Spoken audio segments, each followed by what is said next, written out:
El viejo zanjón aún sigue llevando al agua de voces cordilleranas, entre las que, seguramente, va también despertando conciencias y arrullando utopías, la de aquel que hace ya 90 años nació a la vida para constituirse en uno de los poetas más trascendentales de las letras americanas, Armando Tejada Gómez.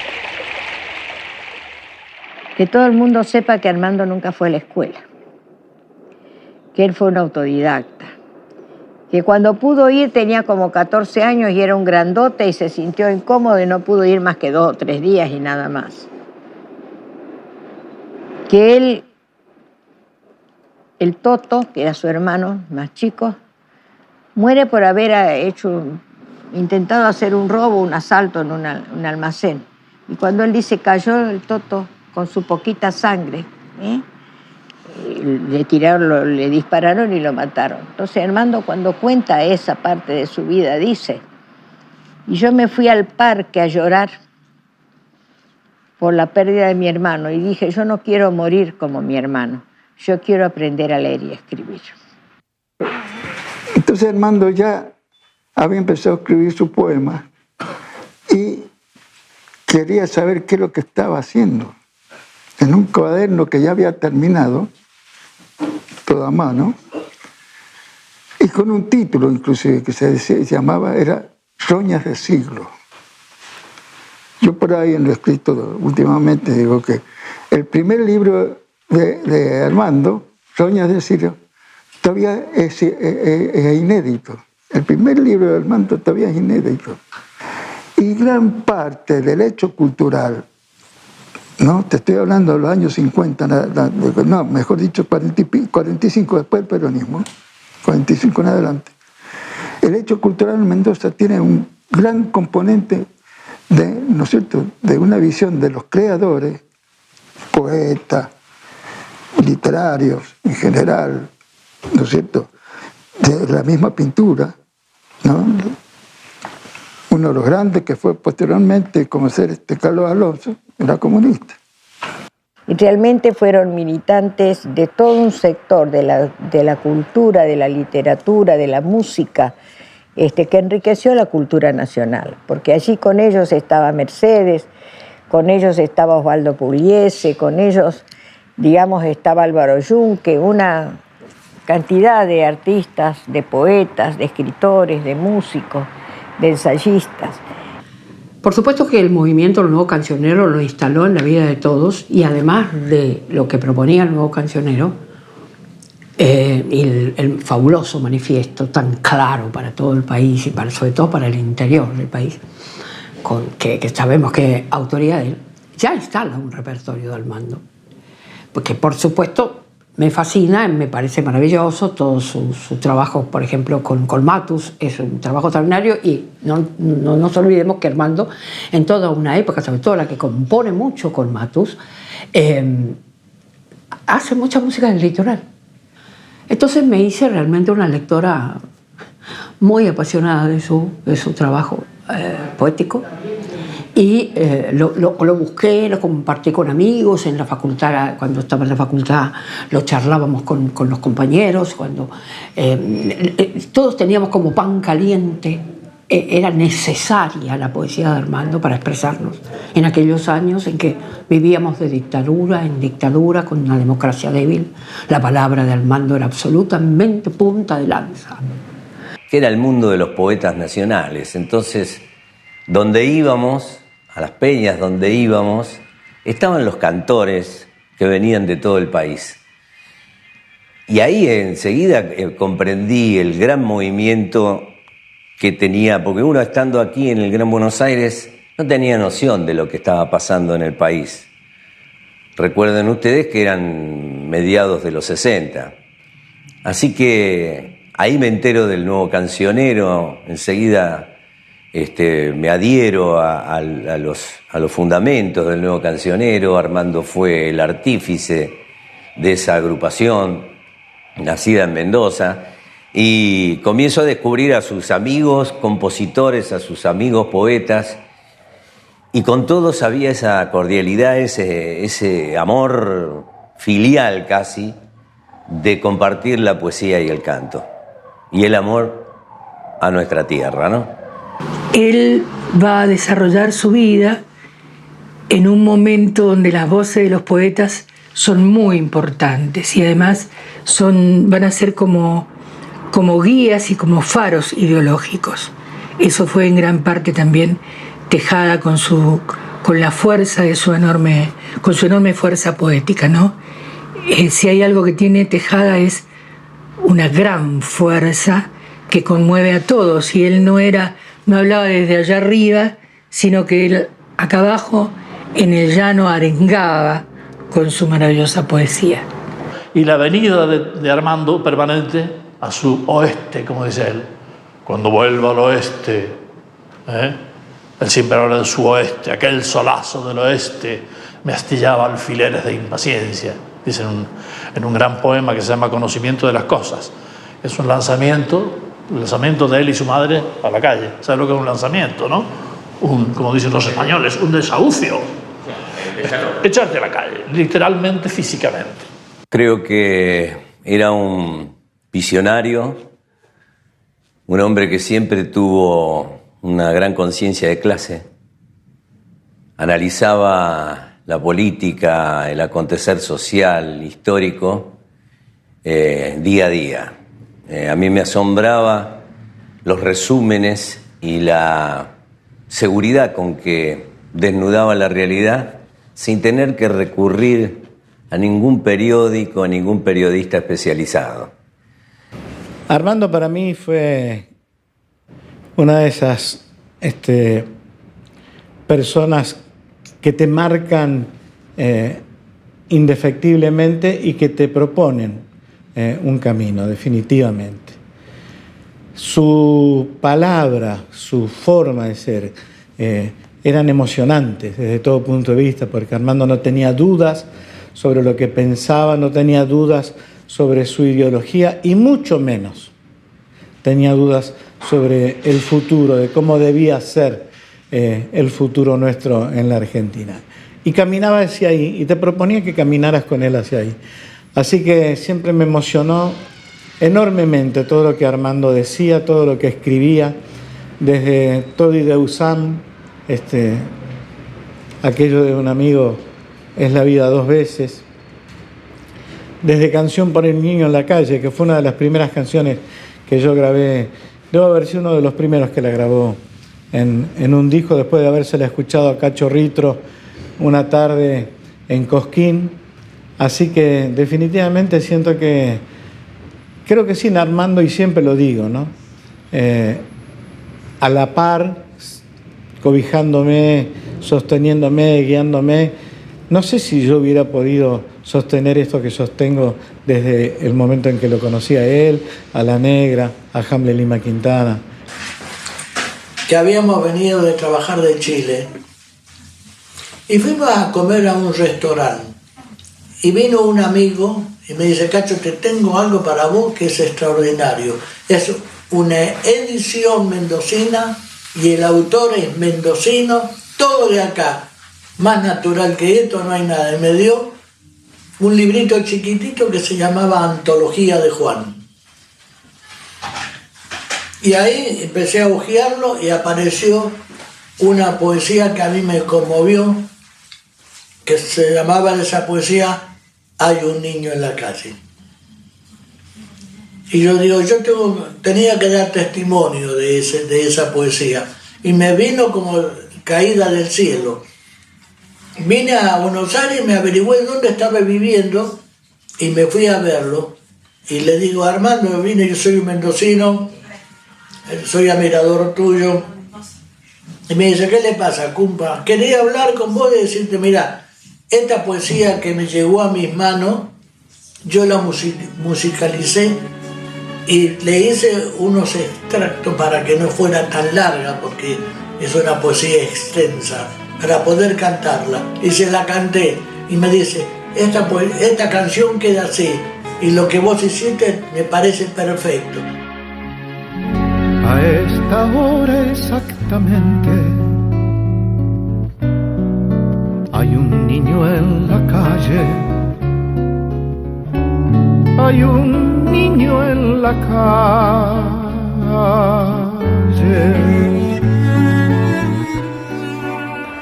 Una de esas noches había un muchachito jovencito de las mejillas sonrosadas en un rincón con una guitarrita. Era Cachito Ritro, que estaba dando los primeros acordes de Hay un niño en la calle.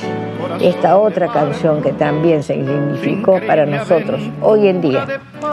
Yo que soy nutricionista y que cuando aparecen estos datos de las estadísticas del hambre en nuestro país siempre sostengo: no dormir esta noche si hay un niño en la calle. Además, el relato de Armando sobre ese poema, el significado de ese poema, es realmente muy importante para todos. Si hay un niño en la calle,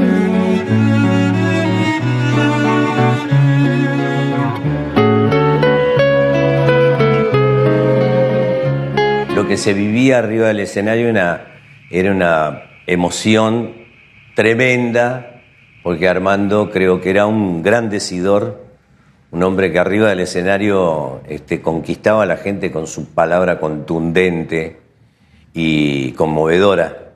Y bueno, yo me contagiaba y así era, hacíamos un dúo implacable. Yo lo sentía eso, que éramos un dúo letal. Había grupos de canciones y de poemas que la gente a veces ni nos podía aplaudir porque era muy fuerte la emoción que se transmitía desde arriba del escenario. De ver país por dentro no me caben los ojos en la cara. Rostros y voces, nombres y apellidos me acosan, preguntando por el futuro que jamás empieza, por la reforma agraria, por los niños que crecen casi inermes entre tanta mentira organizada, por el miedo animal que me rodea con sus brujas gendarmes entre décadas de hambre y de desprecio y discursos y salmos que no creen ni Dios. Porque ayer mismo un niño murió de hambre. Y en la sociedad rural un toro batió todos los récords de subasta. Y en Inglaterra los cipayos aún los nombran doctor honoris causa. Por eso, cuando vuelvo demolido de ver a mi país crucificado, estalla en mi guitarra como un grito. El silencio es la ira. En momentos que no eran fáciles, ¿no? Porque ya estamos hablando del 63 y después vino el golpe de Onganía y después vino el otro golpe, así que salíamos de una, entrábamos en otra, la legalidad no duraba mucho, la verdad, entonces se iba y se venía con alguna de las situaciones que se... Ezequiel dijo a nadie, pero clamando al cielo: no salgas esta noche. Y el gato la miraba. Ezequiel. Y una lágrima se le cayó a la sopa. Hoy he visto pasar otro golpe de Estado. Y yo me acuerdo de Tejada, parado al lado de la mesa, así con esa cosa tronadora que tenía, ¿no? Diciendo poemas. Y sobre todo poemas referentes a, del libro de ahí va Lucas Romero, que lo ilustró Enrique. Él sacaba lo eterno de lo que era transitorio. Un ángel desangelado cayó al patio de mi casa como una breva madura, despojado de sus alas, deshielado de su cielo, el pobre angelito andaba sin el arco y sin las flechas, angelito de la nada. Armando creo que ha sido uno de los poetas de los escritores más importantes de este continente. O casualidad, nosotros no lo hemos conocido a través de la escuela, que debiera haber sido. Poetas como él, como David Gatica, como Hamlet, como Manuel, como Yupanqui mismo. El arte no mira ni ve de cuestiones sociales ni de dinero. El arte pasa por otro lado. Y yo creo que Armando es uno de esos grandes referentes que pudo mirarse para adentro y pudo mirar a sus costados y nos dejó el legado más inmenso que nos pudo haber dejado un poeta, que es la palabra bien dicha, la palabra con ternura, la palabra profunda, la palabra que cuenta, la palabra que emociona, la palabra que se canta, y eso es el gran legado que es también nuestra misión, llevar adelante como artistas, como decidores sociales, no permitir que esto se olvide, tener memoria, subir a un escenario y contar quiénes fueron y cantar su obra, que hoy en día está más vigente que nunca con lo que nos está pasando, con lo que está pasando en nuestra patria. O sea que no solamente fue un poeta que escribió, sino que también cantó y que también recitó, dijo con una precisión extraordinaria sus poemas. Dicho por él, los poemas tomaban un vuelo especial. Iban y venían de Guaymallén, me parece, al mundo. Eso era Armando Tejada Gómez. La emoción que transmitía su voz, su palabra y la poesía que él había escrito. Un día me acuerdo de esta frase: porque así es como puedo soñarte el horizonte y una dulce pradera de pan multiplicado. ¿Te gustó eso? Y dije, así como estoy crispando ahora, me crispé y tenía 20 años, 19 años. ¿Quién escribió eso? Un tal Armando Tejada Gómez, mirá. Y me mostró un libro de entonces que era Los compadres del horizonte, la antología de Juan, esos libros que aparecieron en los 60, que hizo que yo inmediatamente buscara la bibliografía de este hombre, qué es lo que había escrito hasta ese momento. Y nada menos que enseguida apareció Profeta en su tierra, apareció Tonadas para usar, apareció Antología de Juan, en esos años, fines de los 60, qué sé yo. Montones de poemas, cortos algunos, más largos otros, a tal punto que me sé un montón de ellos de memoria, pero bueno, que me llevaron, me hicieron mucho. Me llamo Juan y no tengo más que mi sombra en el mundo, pero como yo soy Juan, creo en la sombra que tengo. Ahí donde usted la ve, mi sombra es raíz del tiempo. Ellos pasan y no creen, son tristes y amargos ellos. Gente sin sueño y sin Juan, entre la tierra y el cielo, ellos pasan y ni sueñan que cuando pasan yo veo. Siempre de aquí para allá soy Juan de la tierra y basta. La patria se llama Juan porque es sangre mía que anda. Vaya donde vaya yo, conmigo avanza la patria. A los Juanes nos dejaron no más de 4 palabras, apenas las que hacen falta para nombrar la esperanza, pero es que al que siembra y sueña ni le hace falta nombrarlo. Yo soy don Juan Esperanza y entre semilla y semilla le ando deshojando flores a doña Juana Alegría. El día que hagamos yunta, qué fiesta va a ser la vida. Creo que una de las anécdotas, no sé si la más graciosa, pero fue... Al principio me reí mucho porque Armando vino con una de sus novelas a pedirme que le echara una mirada y que corrigiera lo que sintiera que era necesario corregir. Y me reí mucho porque la terminé de leer, Amanecer bajo los puentes, ¿no? Y no encontré ni una coma, ni un punto mal puesto.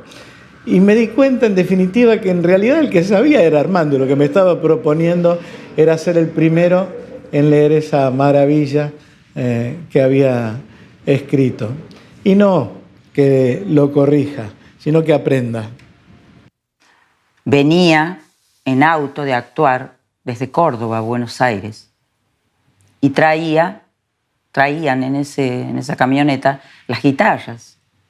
Entonces el ejército los paró, los detuvo, y al ver que era Armando Tejada Gómez, empezaron a mirar todo lo que traían. Y él les decía: hurguen, vean, ahí están los fusiles de América Latina. Y eran nada más ni nada menos que las guitarras. Hay un poema con el cual nosotros compusimos una canción que originalmente Armando le había titulado Destino, que es un soneto hecho en los años de la dictadura. Y Armando lo editaba en esos años y me daba un cúmulo de hojas para que viese esas canciones que yo había seleccionado. Y recuerdo que a la mañana siguiente que me entregó esos papeles, comienzo con ese soneto a ponerle música y quedó como el soneto y medio, que creo que es una definición exacta de lo que era Armando. Yo moriré por todo lo que vive, por todo lo que existe y ha existido, y viviré aún dentro de la muerte por lo que nace y lo que no ha nacido. Yo viviré por todo lo que muere imperceptiblemente en el olvido, sabiendo como sé que aún muriendo soy el verdugo de mis asesinos. Matar es fácil y vivir difícil. Apuesto al riesgo de vivir y vivo con el decoro de mi puerta abierta, porque la muerte es breve, pero existe. De un modo fácil, aunque contenido por los motines de la primavera. No sé quién va a morir o está naciendo, pero por si la muerte estoy en vela.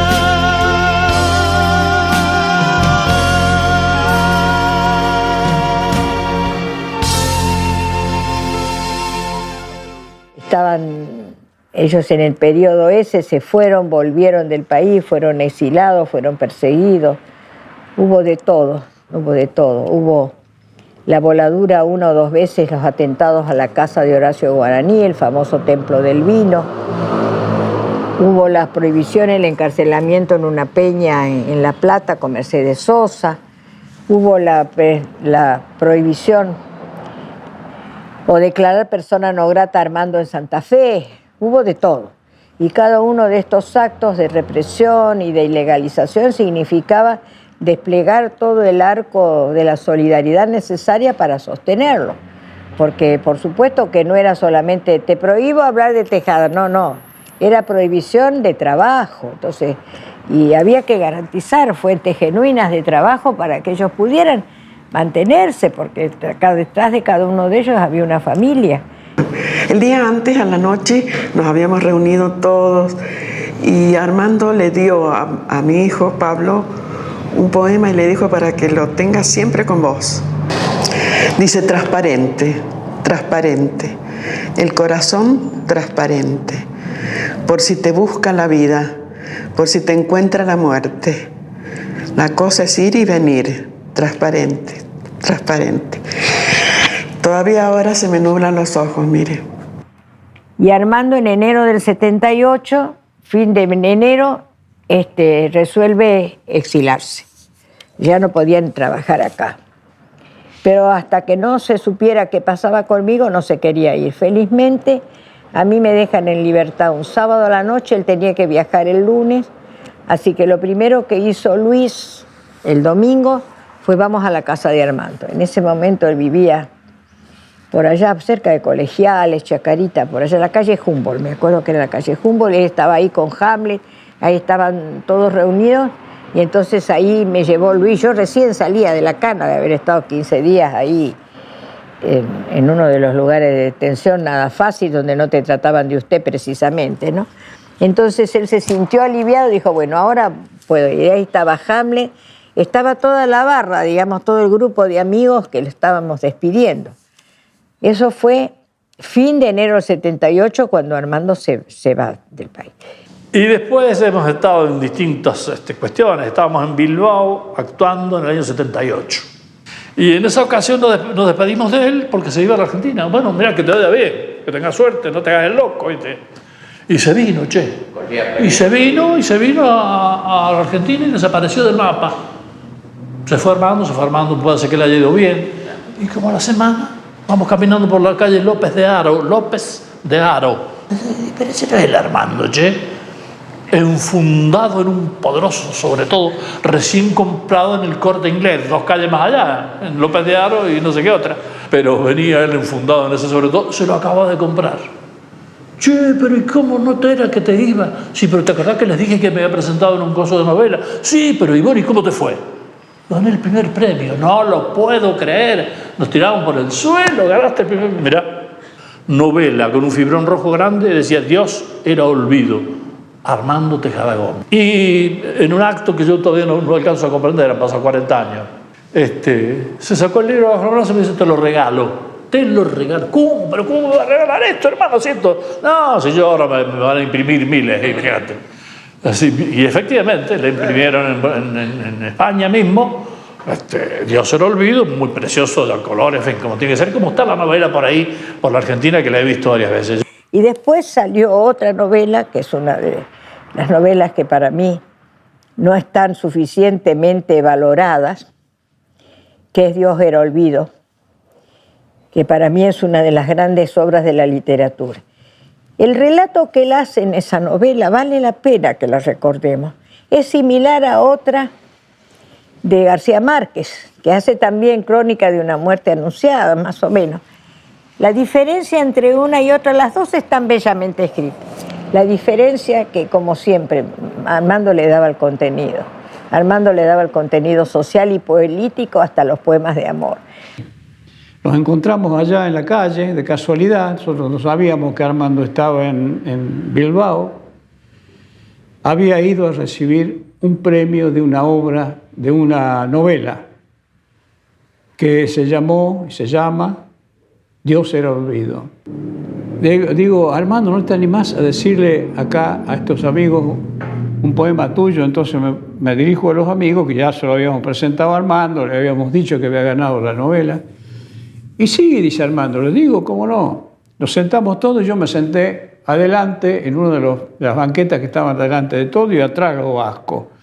Y Armando empieza a decir un poema. Con esa maravillosa forma que tenía Armando de decir sus propias cosas, ¿no? Termina el primer poema y veo y noto un silencio total. Y yo dije para mí, estos vascos no entendieron nada. Me doy vuelta y había 2 o 3 vascos que estaban llorando. No podían hablar de la emoción. No conocían a Armando, no conocían su poesía, no conocían esa fuerza, ese valor enorme que tiene Armando, que ha dejado la poesía de él para el mundo entero, Se puede no solamente gustar la canción, no, más que eso, uno se emociona con la obra de Armando Tejada Gómez. Este es el recuerdo que tengo para él, a quien le dejo un enorme abrazo, porque sé que está, porque estos genios no se van nunca. Salud, Armando querido. ¡Qué decoro, doña Clara, el ser pobre pero honrada!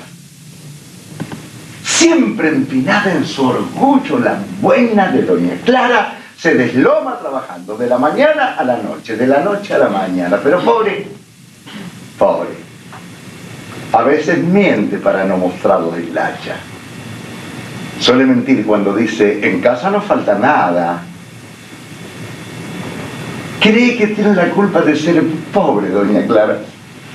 Aunque deje hasta el resuello mientras lava que te lava diciendo a los 4 vientos, en casa no falta nada. Su chico dejó la escuela. Su chica está de mucama. Al alba salen los 3 y es como un látigo el alma. De día se pone oscura. De noche se pone clara. Le faltan 5 para el peso, pero el peso no le alcanza. Qué clara bondad de pan la bondad de doña Clara.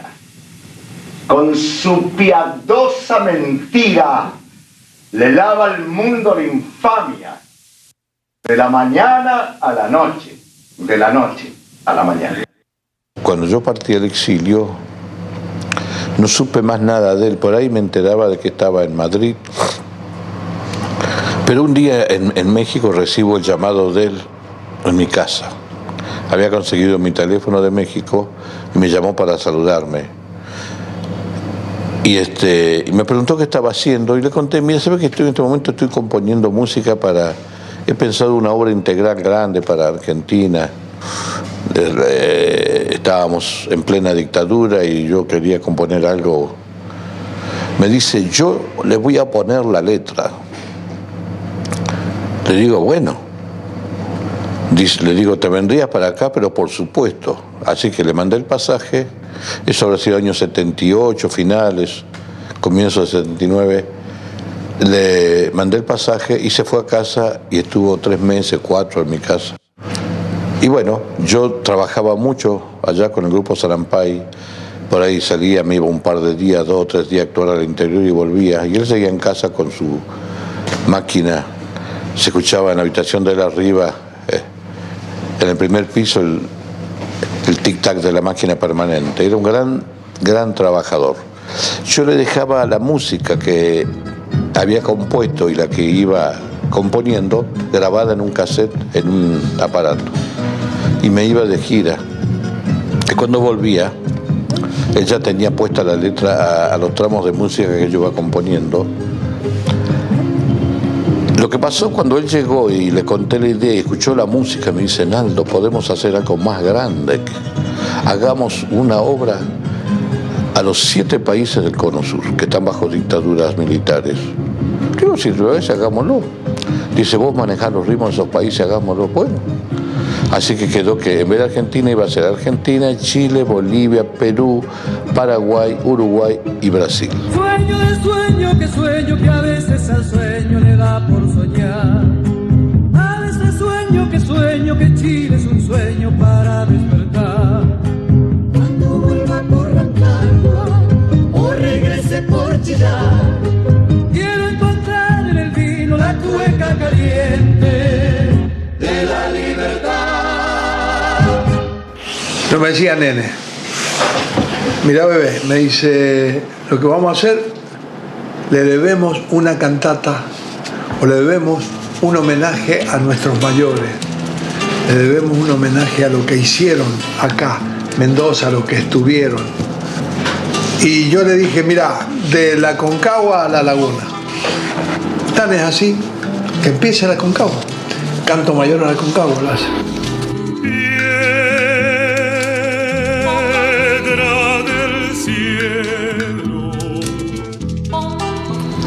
Para que Mendoza se hiciera, porque si hubiese sido por el agua, Mendoza no existe, ¿no? Y se deriva del Guaymallén cuando él viene para este lado y naturalmente era eso. Por el Guaymallén, el duende del agua va, llevando una flor de quereda y de sol que despertará en el riego. Yo creo que el resumen de la canción Con Todos es tan ejemplificador porque Armando cantaba con todos. Armando abrió los brazos a todos sin mirarles ni la condición, ni la posición religiosa, ni política. Él quería cantar con todos hasta que tuviese los 33 de mano, como dice en un poema. Porque ellos estaban locos con canturía, porque era un quinteto, como dije al principio de la charla, y hacíamos un repertorio por allá por el 71, 72, 73. Quiero cantarle a mi pueblo y que florezca dentro del clima, bueno, y su primavera. Una reivindicación de un mundo mejor. Hicimos un asado, a propósito, invitando a Armando y a Hamlet. Bueno, comimos, como es lógico, el asado, todo eso no merece más comentarios, con buen vino, naturalmente. Y después de comer, Damián dijo, bueno, muchachos, y cantamos 1 o 2, 3, yo qué sé cuántas, 3 o 4, Haz que florezca mi pueblo, probablemente Canción por el fusil y la flor, probablemente Marrón, vaya a saber. El asunto es que hicimos 4 o 5 canciones así, a capela, como siempre cantamos, ¿no? Y no dijeron nada y se levantaron cada uno por su lado, y del asado mismo sacaron un carbón cada uno, y Hamlet hizo una cosa más breve y dijo, cantan como los pájaros y nos salvan a todos. Hamlet. Y el Armando se levantó con su carboncito en la mano. ¿Qué hago, papito? Me pusiste el listón muy alto. Y entonces puso esta cuarteta octosilábica. Esta tarde nació el canto popular y colectivo, como yo nunca ando solo, lo voy a llevar conmigo. Armando. Bonito porque ahí describe lo que éramos nosotros, el canto popular y colectivo. Alguna vez fuimos también a Guernica con Raúl Carnota y lo visitamos. Y nos contó cómo había sido la historia de la samba del laurel. Su hija, una de sus hijas, le pregunta si este árbol, el laurel, no hubiese sido de color verde, ¿de qué otro color sería? Si lo verde tuviera otro nombre, debería llamarse Rocío. Si pudiera crecer desde el agua al laurel, volvería a la infancia del río. El compromiso de Armando con el hombre es permanente. Siento que Armando, a pesar de todos estos años que falta físicamente, no falta, él está con nosotros, está con la gente a través de sus textos, de sus trabajos. Y eso le hace tener una presencia impresionante. Yo lo veo cuando voy a los barrios a hacer su poesía o a hacer la obra de teatro que llevo adelante, y se nota esa presencia a través de sus textos. Girando en el eje de los vientos con el ritmo del cántaro y la rueca. Debiera ser así, bueno, el mundo debería ser un permanente equilibrio, verano, otoño, invierno, primavera, girando en el eje de los vientos con el ritmo del cántaro y la rueca. Debiera ser así. El asesino desarmoniza la naturaleza, mezcla las estaciones y los vientos, corta las manos de las alfareras. Si Pedro entra en el monte esta mañana y no vuelve del hambre y la culebra, si Juan se muere de soldado y lejos, o cae una napalm sobre una escuela. La napalm estaba muy de moda porque era la guerra de Vietnam.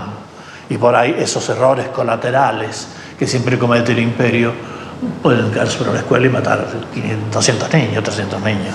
O cae una napalm sobre una escuela. Él decía, la vida debe armarse hasta los dientes y acribillar la muerte hasta la médula. Grande, gran poeta, magnífico. Y además creo que Armando Tejada Gómez decía sus cosas como nadie las ha podido decir. Él lo escribía y lo escribía también con su cuerpo y con una voz maravillosa. Poseía una voz muy, muy conmovedora. Entonces te llevaba hacia la furia más grande con ese pensamiento latinoamericano tan fuerte. Ese sueño, ¿no? De esa América unida, de esa América fogosa. Y ese odio por el norte americano y por todo lo que a Norteamérica significa para nuestros pueblos de América del Sur. La ausencia de Armando era tan grande como había sido su presencia en nuestra vida. Pero después comprendí que las personas como él viven para siempre porque viven en sus obras. Y uno puede casi hablar con ellos cuando frecuenta sus obras. Es como si uno pudiera establecer un diálogo de nuevo. Armando te responde eso. Para este tiempo de hoy, Armando te responde así. Esta es la lucha, es esta, la suerte de los siglos. De un lado el jardinero del otro el asesino. El hierro será el hierro, pero el lirio es el lirio. Querido hermano, si vieras los tiempos estos, te necesito tanto tu palabra, tu pensamiento claro, para saber cómo desnudar esta realidad intrincada que hoy nos domina. Sé que tú tendrías la palabra clara, sé que me abrías un poco de luz. Siempre confío en vos, siempre. Te llevo en el corazón por siempre.